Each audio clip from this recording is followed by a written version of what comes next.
So I've been getting these messages on social media. Not often, but regularly. People asking me quietly, but inspiringly, what can I do to help? They're good people, right? They're not blind to the zeitgeist, not deaf to the night cries. They're having a good look at the world around them and they've decided that something's not quite right. They want to do something about it, achieve a change, make a difference, join the struggle, bolster the resistance. They're asking, how can I become an activist?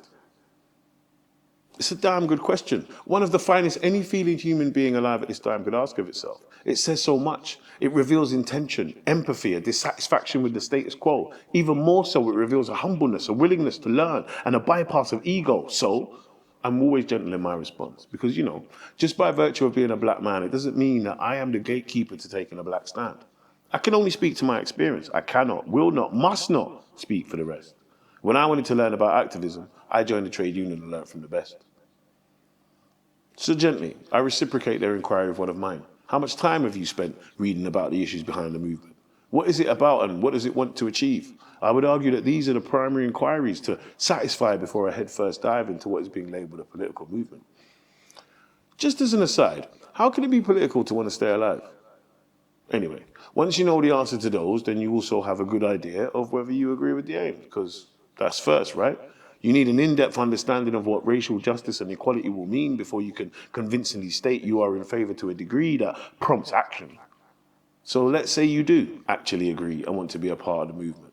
Well, before you go buy your beret and black leather gloves and head to a meeting, perhaps take a glance around you in your own life and consider, are there any anti-racist tasks there that I could be completing? Just a thought. From there, it's time to start talking. Get on social media and join some groups. Now, you want to stay linked in with the international and national movements, so keep an eye on them. But really, it's geographically local groups that will be holding events you can attend. If there isn't one, guess what you can do? Start one from scratch. First member, you. Now, at this point, you might be really ready to put the work in. I'm talking about volunteering. That's when you give up your free time to work towards completion of the mission that we have agreed on.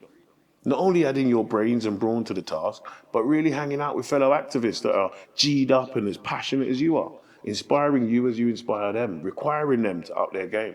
For you, it's the same. That's it. You're an activist. You're active and making a real change to real people's lives. So what now? You definitely don't want to stop now. Now you need to keep reading and learning and burning off that energy and passion on the project. You're no longer recruiting for the cause because now you recruit for your cause. Your time, your effort, your understanding, your commitment makes you a part of this, puts you right in the heart of this. So hearken to this. The world needs to change and it's down to you and me. So what kind of Earth citizen will you be? The one umming and ahhing, wondering why it should be, why must the requirement to act fall upon me? Or the one wondering, why not me? I've seen the world is not good enough, not all it can be. I can help, put it right, so it has to be me. Black Lives Matter.